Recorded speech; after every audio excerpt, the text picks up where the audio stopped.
Tantor Audio, a division of Recorded Books, presents Tales from the Back Row, an outsider's view from inside the fashion industry.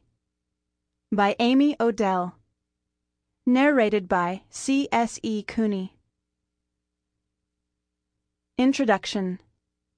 I loved it," said a man in navy trousers rolled up past his ankles, to a spindly woman wearing heels that made her feet look like hulking bronze insects.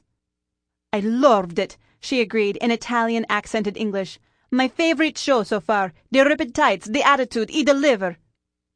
It was a cold and cloudy February Thursday in 2008, midday, and here I was in the bizarre and very intimidating position of exiting a fashion show in New York's meatpacking district, a post-Sex and the City chic neighborhood characterized by nightclubs, $16 Bellinis, and Eurotrash. A young designer named Alexander Wang had titillated his audience with ripped black tights, leg warmers, and evidently some very exciting vests. This was Fashion Week, a biannual occurrence in New York City that lands like a tornado, sweeping up a whole bunch of fabulous weirdos, depositing them at one fashion show before picking them up and carrying them off to the next one. And so this repeats all day, every day, for 8 days, while everyone complains about it, and non-fashion New Yorkers wonder why there are so many more traffic jams and really skinny people around. I had been working in the fashion industry for, 2 days.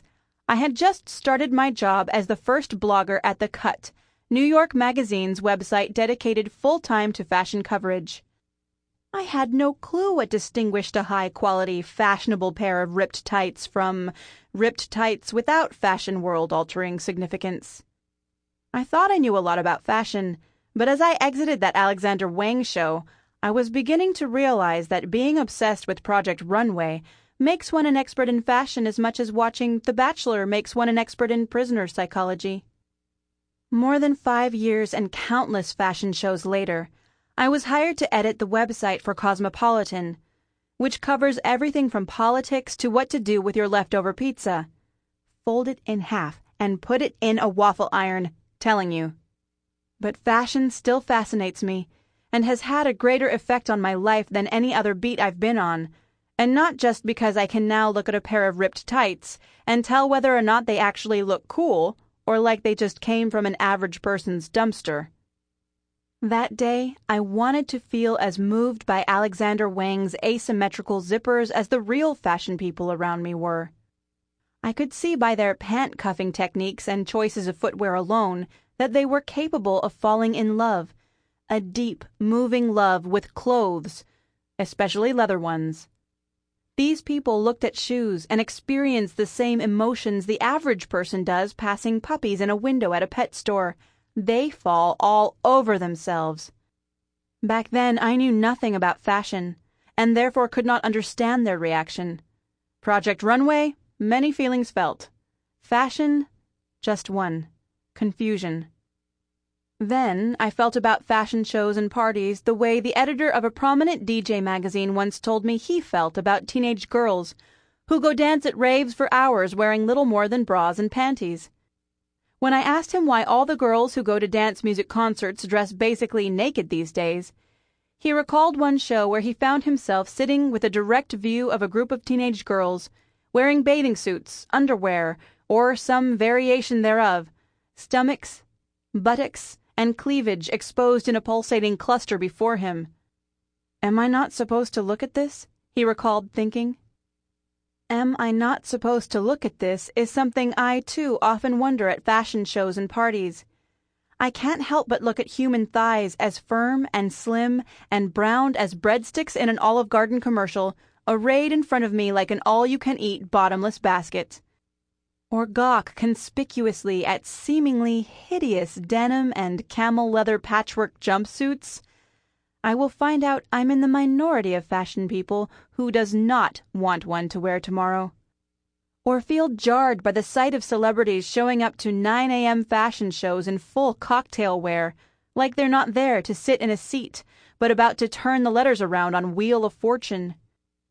I see some things that others either choose to ignore or no longer notice, like the thighs thinner than most arms, the desperation with which some people attire themselves in order to get photographed, the egos that seem to motivate so many people to do so many unnecessary things, like wear sunglasses indoors as though they are high on ecstasy. That is the stuff you're supposed to ignore, because within the industry it's all just normal. Outside the industry, it's anything but. Fashion, I soon learned, was different from clothing. At most fashion shows, and I'd only been to a few at this point, everyone acts as if the whole thing is about as exciting as vacuuming crumbs out of a couch. The fashion people can't wait to get out, because they'll never be on time to their next show, and everything about this is so exhausting and stressful. Lo, how hard it is to spend the day going to fashion shows. The woe. The woe. And so I felt that their reaction to the Alexander Wang show was different. This pair of ripped black tights was like smelling salts. It had stirred the bored, deadened insides of people who had looked at so many shoes in their careers that they were interested in only those that looked like a species deserving of its own Latin taxonomy. And I wanted to know why. What did these people know that allowed them to navigate and dictate the whims of an industry that has so much power over women in pursuit of a certain look? And why is what they themselves love so strange, and ultimately unattainable? Starting out, I understood some things about the fashion business and its people, fashion people. I understood that fashion people like to wear all black because they consider it to be the most fashionable thing to wear, at all times, for any occasion. I also understood that they regarded waiting in line for anything as a plebeian activity they did not deserve to suffer through. I understood that they almost never ate hors d'oeuvres, even though they are, for some reason, always around. And I understood that when they're not totally bored by everything, they tend to convey emotions most strongly through single-word proclamations. For example, obsessed, dead, love. But I also knew, as soon as I hit the Fashion Week circuit in a pair of hole-free tights and my finest high school holdovers from Dillard's, that I was not like them. Though I did believe lines were a thing to be avoided at all costs, and saw no shame in pursuing the status necessary to gain the privilege of skipping them, airline miles to skip the plane line, being female and with other females to skip the nightclub line. But present me with a tray of thimble-sized mac and cheese cupcakes, and I am quite simply going to eat one. Perhaps because of the differences between those who were born for this world and me, I found everything happening at fashion events perplexing and hugely intimidating and completely alien. The people, the clothes they wore, the clothes they refused to wear. They looked at certain shows as a religious experience. I looked at the same shows as a series of jumpsuits I would never wear. I've since learned that this industry is defined by these people. When you see a celebrity wearing a designer dress on a magazine cover, you're not just looking at a specimen of fame encased in Duchesse satin. You're seeing the work of the designer who created the dress, the stylist who told the celebrity to wear the dress, the hair and makeup people who made her look like she belongs in that dress, the editors who selected the celebrity and the dress as the emblem of taste in our time. On a less perceptible level, you are seeing the work of the various publicists who turn the celebrity into a star, and who turn this designer into a label worthy of the star's body and magazine's most prime real estate. And you are seeing countless influencers of trends. Not only the internet stars who cover the industry on a second-to-second basis, but also the trend forecasters who, 2 years ago, told everyone from the cosmetics companies who made the makeup to the designers themselves that everyone will wear moss green in 18 months because of some high-level reasoning relating to the economy and a feeling in the air. They say a picture is worth 1,000 words. They're wrong. In fashion, it's actually worth 1,000 people. And the thing that binds them isn't just the emblem of taste in our time, but also the eccentricity and distance from reality that movies like Zoolander caricature so well. Some of these fashion people go from ugly ducklings to beautiful and eccentric fashion-famous swans. Others emerged from the womb as full-grown adults in stilettos and leather pants who refuse to consume dairy products. Not me, though. Rest assured, I came out of the womb with zero style and a strong affinity for dairy products. That's not to say I wasn't interested in clothes. Being a female with every cartoon Disney movie on VHS, I was positively obsessed with sparkly things and princess fashion. When I was around 6, the children's shoe store where I bought all my keds carried a pair of very glittery flats that I just had to have. When I first laid eyes upon them, I looked at my mom and exclaimed, "Those are my shoes!" No shoes had ever been destined to be worn by both Liberace and a 6-year-old girl quite like these. I couldn't stop thinking about them, but my parents wouldn't buy them for me right away. They were testing me. They said I didn't need them, but I figured they just wanted me to prove my commitment to this footwear, so I begged. I fantasized about how good life would be once I had these shoes. My feet would be so sparkly. How could my mother and father fail to see the immediate and lasting payoff of me owning glitter shoes I would ruin on the playground and grow out of in a few months? Some people don't understand anything. One day, when they had realized I would not relent, they came around and agreed to buy me the glitter shoes. We went back to the shoe store, but they didn't have the multicolored glitter style I had been obsessing over in my size. The salesperson offered to order them for us and brought out a red style for me to try for fit. No social injustice was greater in my kindergartner world than learning I'd have to wait for my glitter shoes. I had already waited long enough and flat out refused to wait any more. Couldn't the shoe store lady see this? Couldn't my dad? I put on the red glitter shoes and skipped around the store. I didn't want to take them off, and I especially didn't want to wait for my multicolored ones to arrive. "I'll take these," I informed the saleswoman. "Now, Amy, don't you want the multicolored ones?" my dad said. "We'll order the other ones and you'll have them next week. You won't like these as much."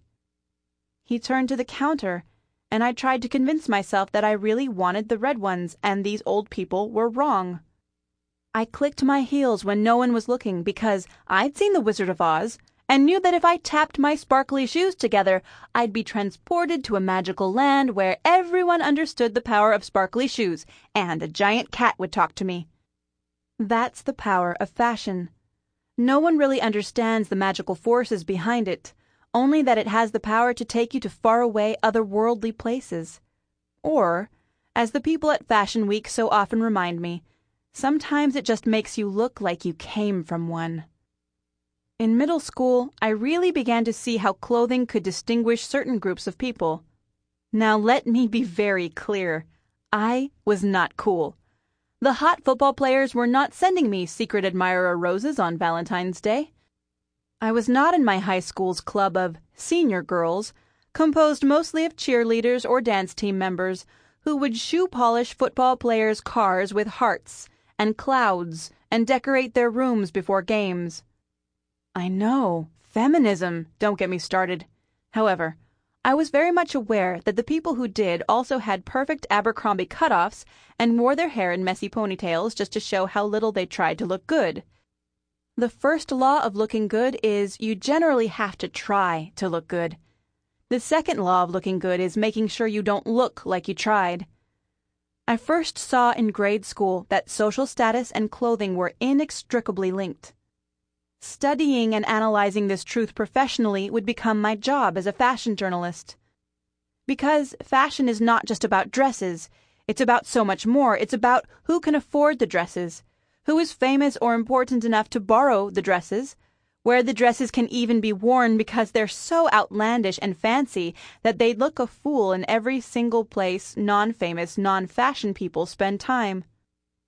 After high school, I moved to New York to attend New York University, where, in between going to nightclubs to make up for how dorky and book-bound I was in high school, I studied journalism. As an intern at the New York Observer, I was desperate for clips, and ended up covering red carpet events to get them. I went to fashion show after fashion show, and fashion party after fashion party, trying to interview the grown glitter shoe-wearing adults on the inside, and make sense of it all from the outside. I learned that the fashion industry accords status by row. The more important you are, the better your seat at fashion shows. Anna Wintour, editor-in-chief of Vogue, gets the best seat, front row, center, always, because she's the most important person in the industry. As Vogue documentarian R.J. Cutler said, "Well, you can make a film in Hollywood without Steven Spielberg's blessing, and you can publish software in Silicon Valley without Bill Gates' blessing, but it's pretty clear to me that you can't succeed in the fashion industry without Anna Wintour's blessing." Anna gets to do whatever she wants at Fashion Week, even more so than the other 49 people who get to do whatever they want. She gets to go inside and sit in her seat before the venue is open. She gets to go backstage and see the clothes at her leisure, and take precedence over everyone else who gets to go backstage and schmooze with a designer. Other people who get to sit on the front row include more Vogue editors, sometimes as many as 5 or 6. And sometimes there are so many people from Vogue a few have to sit on the second row behind Anna, which is always slightly scandalous to the people who have to turn what happens at Fashion Week into stories and blog posts. Vogue editor so-and-so relegated to second row seat, headlines blare. I don't understand why 6 people from one magazine need to be at one fashion show. I don't know if they're just there to be supportive of the designer in a self-acknowledgement of their own importance. Everyone from Vogue was there, someone might say afterward. Or if they're working. But how much work can 6 people do at one fashion show? And is that much work on one fashion show actually needed? I really don't know the answers. The one thing I do know is that it is remarkable how calm and thin all the Vogue people look all the time. Fashion Week stresses most people out, but being very well dressed and slim hides that stress remarkably well. Aside from Team Vogue, front row people include editors from other magazines, though I never notice as many as Vogue's lineup, top buyers from important stores like Bergdorf Goodman and Barney's & Saks, critics from places like the New York Times and the Wall Street Journal, and celebrities. You know a celebrity is entering the venue not because you can see them from your 0 seat. Oh no, but because celebrities, especially really, really famous ones, enter last, surrounded by approximately 112 people who form at once a devotional and protective circle around said celebrity, with a uniform density that is maintained as the celebrity traverses the couple dozen yards between her car and her seat. It's as though the celebrity has just had spinal surgery and is walking for the first time down the hospital corridor with the help of a well-dressed, especially hulking physical therapist on each arm. I have seen Beyoncé move around fashion shows in this very way, which has the effect of making her high heels look really, truly just that dangerous. People in the front row dress spectacularly in clothes that cost more than most mortgages. They text regularly with celebrities, whether or not they are one. Front row people have photographers orbiting them like their own moons. No one orbits me. See aforementioned unfashionable wardrobe. But I was almost run over in the middle of Fifth Avenue this one time because someone wanted to take a picture of me holding a borrowed Chanel bag. The rest of the time, I slip amid the crowd unseen. But that's just what life is like when your seat is somewhere near Canada in the back row. You're allowed in. You're just not on the inside.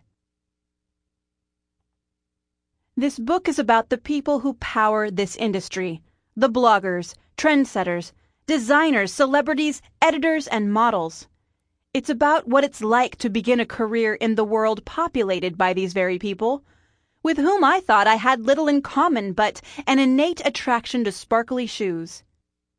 This is an unpretentious look, real talk, at a world that befuddles onlookers, a world of exclusivity, shameless self-promotion, and extreme ideals of what is and isn't beautiful. The tales that follow are neither mockery nor outright tell-all. I enjoy fashion too much to write it off as one never-ending Zoolander movie, though I wouldn't say that film's depiction of male models and fashion generally is entirely inaccurate. But I also never happened to witness anyone snorting cocaine off hand mirrors backstage.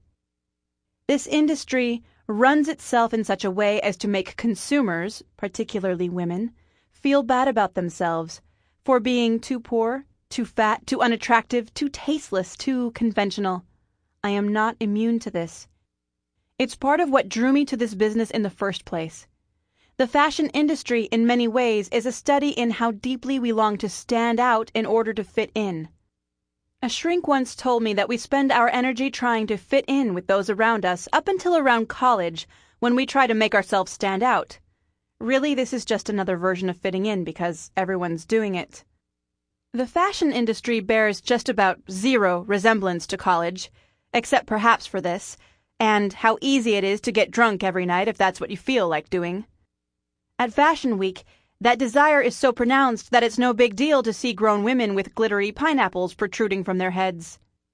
These head ornaments are called fascinators, and they are most commonly seen on British royals and socialites at horse races, but some fashion people can really pull them off.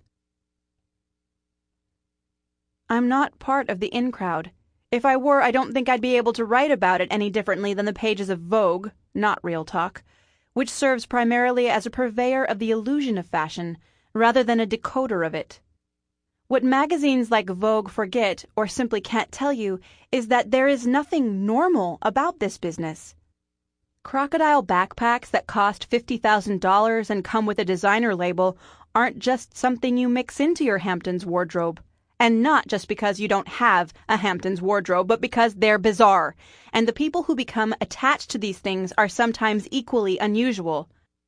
Somewhere along the way, expressing just that became a big no-no for those who want to remain on the inside.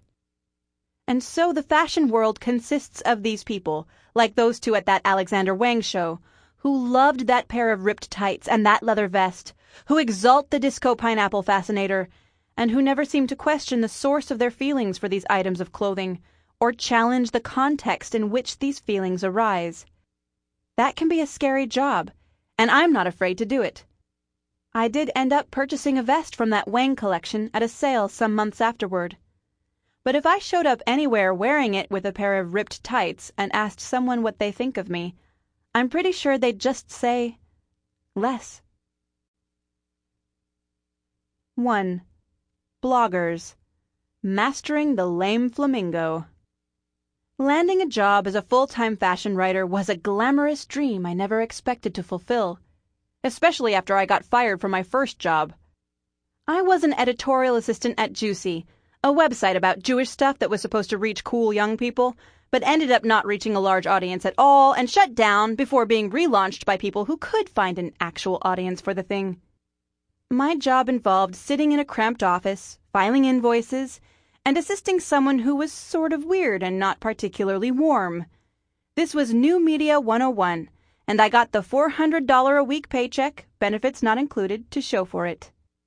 I'm pretty sure that even though this was the kind of real, high-value work college is supposed to groom you for, I made less than I did at my high school hostess job at a Tex-Mex chain.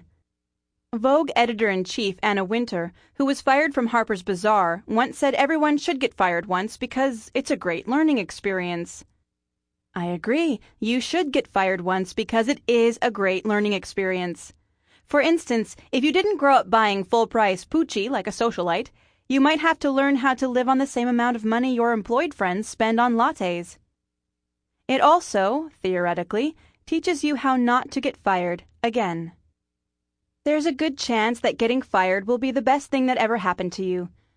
No matter how excited I've been to quit a job and move on to the next, I've always been terrified to quit. When I hostessed at that local Tex-Mex joint, the restaurant manager knew I would quit when I left for college, yet still I was nervous to tell him I was leaving. Having the unpleasant "I quit" conversation feels like telling someone no one likes you. So a boss asking you to leave a job, and it's probably one you hate. Most people who get fired don't love the thing they're getting fired from. How could you? They're firing you. Only saves you the extreme awkwardness of actually quitting. It also forces you to find something better as quickly as possible, instead of pussyfooting around about your job search because you've settled into a routine of G-chatting for 6 hours a day and doing work for just 2, while making enough money to afford Bravo, possibly also HBO. I was pretty lucky because after I got fired from Juicy, I assisted, reported, and wrote 5-sentence-long magazine articles as a freelancer for several months. And then New York Magazine hired me to start its fashion blog, The Cut. This was the terrifying beginning of my career as a fashion journalist. I should say, this job didn't just fall from the sky and into my lap. That's just not how opportunities work, unless you are Paris Hilton in 2005, which is not an advisable situation anyway, since you'd have to go everywhere wearing a neon loincloth and clear stilettos. I had been running around Manhattan asking celebrities awkward questions at cocktail parties as a freelance party reporter for New York Magazine. Picture a girl in TJ Maxx trying to interrupt Elle Macpherson's conversation in the middle of the private lounge of a $500 a night hotel. Macpherson must have sensed my deep longing to interview her about summer flings, the subject of the film we were feting, because as soon as she finished with her conversation, she turned and fled. I had been doing this for nearly a year, so New York Magazine had a sense of my skills. Also, I had a competing offer to run another fashion blog, which I told them about in hopes they'd offer me a full-time job. Voila! As soon as someone else wanted me, they decided to consider me for their top-secret fashion blogger position. Pro tip, the best way to make someone want you is to make someone else want you more. Just hours after I told my party reporting editor about the competing offer, the editor of nymag.com called me and said something like, "We want to start a fashion blog. Do you want to try out to be our fashion blogger?" He may as well have asked me if, moving forward, I'd like to get around town exclusively by unicorn. Oh, yes, I do. I could not believe that I had been offered a full-time job at nymag.com, a highly respected publication. I was so afraid of becoming a failure that to have any work, much less an absolute dream writing job at the only magazine I was dying to work for, felt unreal, even if I would be blogging about fashion. "I would be interested in that, yes," I said into the phone, using my spa voice. I happened to be rushing through Soho to crash a friend's mid-morning kickboxing class with an expired guest pass. I felt like one of those highly enviable ladies who run around wearing yoga outfits in the middle of the day because instead of office work, they take bar class and buy kale at Whole Foods. But now, with an audition to become New York Magazine's first fashion blogger, I turned right around and climbed back up the 6 flights of stairs to my apartment to hunker down with my cat and The View, poor man's bar class, to start working. At this point in my career, I felt fairly confident in my fashion knowledge because I had interviewed Tim Gunn a few times and had seen every episode of Project Runway. This, along with searching fashion in Google News, surely gave me the credentials I needed to complete the writing samples I had to turn in as my tryout for the role. I would later learn I knew absolutely nothing about fashion or blogging, but somehow I faked my way through the interview process well enough to get a job offer. I tried to be all calm and cool about it when I got the call. "Oh, thanks so much," I said, reverting to spa voice. "Can I think it over and call you back?" Then I called my parents to shout, "Oh my God, I got it! The job every girl would kill for!" Insert more The Devil Wears Prada references. This was a dream, the royal wedding of jobs. All those awkward celebrity encounters had finally gotten me somewhere. And also, fuck that dickhead who fired me. Something like 3 minutes later, I just couldn't take it any longer and lunged toward the phone. I had this odd feeling that if I didn't say yes, it might go away. "I accept," I told my future editor, now on the edge of hysteria. I've since learned that job offers aren't like people you've slept with, or cupcakes. They do not just disappear. I couldn't wait to tell the people I was working with at Condé Nast Traveler, where I had recently accepted a freelance 3-day-a-week job assisting the sole web editor, that I had to quit to go become nymag.com's first fashion blogger. The vocally fashion-obsessed editorial assistant who sat behind me and acted like I didn't exist would be shocked. The glee this filled me with was almost enough to counteract the nervousness I had about my writing abilities. How was I ever going to be as good or funny every single day as the existing and enormously talented nymag.com blogging team? I started my coveted fashion blogging job at nymag.com in February 2008, right before Fall Fashion Week. "What an exciting time to start," everyone said. Well, no, what a terrifying time to start. I had 2 days to learn everything about fashion and blogging. I can't even memorize a Britney Spears song in 2 days. People who wrote for the internet. Sample complete. Ready to continue?